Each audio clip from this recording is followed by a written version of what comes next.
Now that Xavi is manager of Barcelona, I'm going to be looking at 5 transfer moves that I think the new boss needs to make at the Camp Nou. First up, and he needs to sort this defence out. So looking at the centre of the defence, they've got Gerard Piqué, and it looks like his form is regressing as he enters his mid-30s. They've also got Longley and Umtiti, who I think they could sell to raise a little bit of cash. Now alongside this, there's Mingueza and Araujo. Now, I think those two in any other Barcelona team would be good squad players. They'd get the odd game here and there, they'd be able to provide solid backup. I just don't think they're quite of the calibre of Barcelona defenders that we're used to seeing. Like I mentioned, if they sell Umtiti and Longley, they could get a fair bit of money, but the problem is a good high quality defender these days is going to be very, very expensive. In the past, Barcelona have been linked with the likes of Romero, who ended up going to Tottenham, probably because they could pay a bit more money to Atalanta. They've also been linked with the likes of Skriniar, Laporte, and there's also Koulibaly on top of this as well. All of them are going to cost a fair bit of money to their clubs before they even get to discussing the wages, so Xavi really needs to sort this problem out. Like I mentioned, if he's going to sell a few players, maybe have some money for some more, whatever he does, he needs to make sure that Barcelona stop conceding goals. And the real reason behind that is that Marc-Andre ter Stegen has also not been in the most inspired form. It doesn't breathe a load of confidence into the defence, and during the team as a whole, their defensive structure just isn't really good enough. During his press conference, which I've got quite a few quotes from for this video, Xavi said that his goalkeeper needs to be the first attacker, but his attacker needs to be the first defender. So it's not just the defence, it's the whole team that needs to be structured properly to basically stop the opposition getting anywhere near to the point where they can end up finding the back of the net. The only player at Barcelona who looks like he's sort of set up for the future there is Eric Garcia. His whole moving to Manchester as a youngster and then coming back really mirrors Gerard Piqué's career trajectory. And if you can go on to have any sort of career like Gerard Piqué did, well then Barcelona have got a very good defender on their hands. The problem at the moment is that since moving back to the new camp, Garcia hasn't exactly hit the ground running. Probably because the team isn't in the greatest of shapes, but certainly you thought he'd be doing a little bit better. So the problem that he's got is that Ousmane Dembele's contract runs out at the end of the season. Losing him on a free when they made an investment of around 130 million euros is not exactly very good business, and it will look rather embarrassing on Barcelona's financial CV. On top of this though, they just can't get him fit. If he's not fit enough to even get onto the pitch, how is he going to prove that he's earned a new contract? And a new contract will mean a crazy amount of money per week on something like a 3 or 4 year deal. I can't see Ousmane Dembele accepting like a 1 year rolling pay-per-play contract at this point in his career, especially when other clubs are probably willing to throw a bit more money and a longer term contract at him. The thing is that Xavi in his press conference said that he really likes Ousmane Dembele. He's one of the best one-on-one wingers in the world, and he could be one of the best with all the talent that he's got. On top of this, he also wants to play with wingers like Ansu Fati, and it really fits into his style of play. But like I mentioned, they just cannot get him fit. It's obviously a good thing for Dembele that Xavi clearly likes him, but certainly it's going to be a big call for the manager at the end of the season. This is going to be Xavi's team, not just for now, but for the future as well. And if he's willing to hand out big contracts to players who can barely get fit and make a difference consistently to the team over the course of a season, it's not exactly sending the right kind of message to the rest of the squad. Like I mentioned, they obviously don't want to lose him on a free transfer, so there's going to have a decision to make rather quickly on Ousmane Dembele's future at the club. And talking of the future of the club and attackers as well, future-proofing the attack is, in my opinion, one of the toughest things that Xavi has to do. So when you look in the attacking areas, certainly centrally as well, Memphis Depay on a free transfer was always going to be great because he was on a free, but he's proven to be a very, very good player. That's absolutely fine. Losing Lionel Messi is very difficult. They're not going to find another Lionel Messi probably ever, so they can kind of push having his sort of player to rely on out of their minds. Depay is very good. Sergio Aguero unfortunately looks to have that heart problem, and they say minimum 3 months out while they do some testing, but it's very difficult to think or to see him returning to top level action if it turns out to be as serious as first suggested.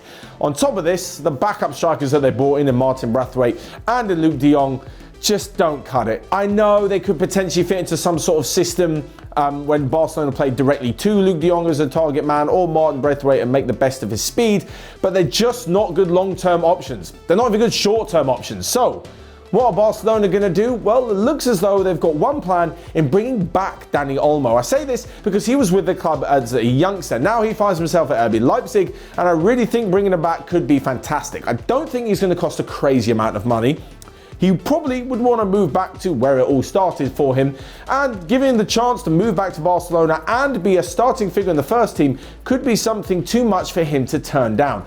Like I mentioned before, and probably will mention throughout this video, the finances are going to be very, very difficult for Barcelona, but I don't think Olmo is going to be that expensive coming from Leipzig, and I think this deal could be done. Certainly, it will be a little bit more of a financially viable deal than bringing in someone like Raheem Sterling.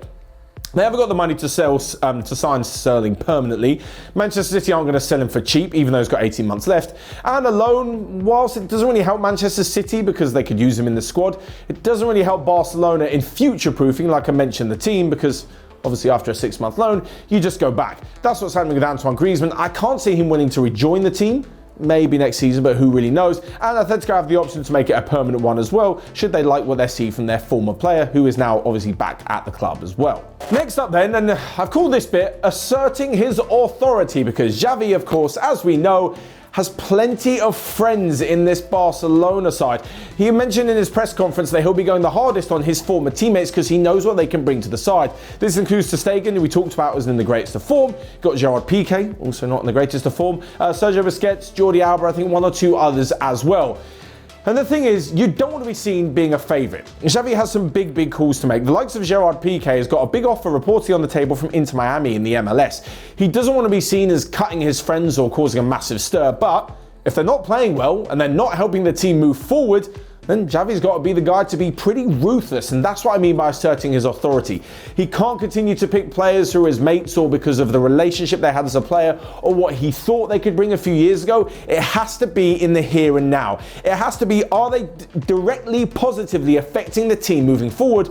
And if they're not, they've got to be out of there. It's all well and good saying that he's going to be stricter on them and make them work harder and demand more from them, but if they're not doing it, he's got to be pretty ruthless and pretty cutthroat. After all, he is trying to get one of the biggest clubs in the world back to the height of European football, and he can't really do that just sort of carrying a few players, even despite what they have given previously to Barcelona. There pretty much isn't any room for sentiment, is kind of what I'm saying in this part of the video. And lastly but not least, we've come to actually a topic that we spoke about in the Daily News quite recently, and that is bringing in a midfield maestro in the form of Marcelo Brozovic. Now, the 28-year-old midfielder, for me, perfectly fits the bill for Barcelona.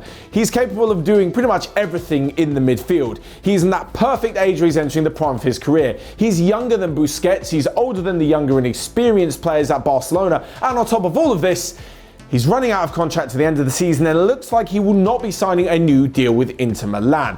One of the keys that Pep Guardiola had when he was Barcelona manager, and it's something that Xavi is looking to emulate with a similar style of play, is that he was able to use the smarter players on the pitch to transfer his thoughts from the dugout onto the field. Xavi was key to that. Pep Guardiola said many a time that he could give Xavi so many instructions, he'd soak them all in and then go and do it on the pitch. And Xavi needs another player like that. Frankie de Jong is a very intelligent player, and Brozovic definitely fits the bill. With everything that he can give to the side, I would see de Jong and Brozovic being the midfield two. You could have Sergio Busquets in there from time to time as well as he gets a little bit older, and then he could bring in the talented youngsters. Xavi said that he knows how good the likes of Gavi, Nico and Pedri are, and on top of this, Ricky Puig as well.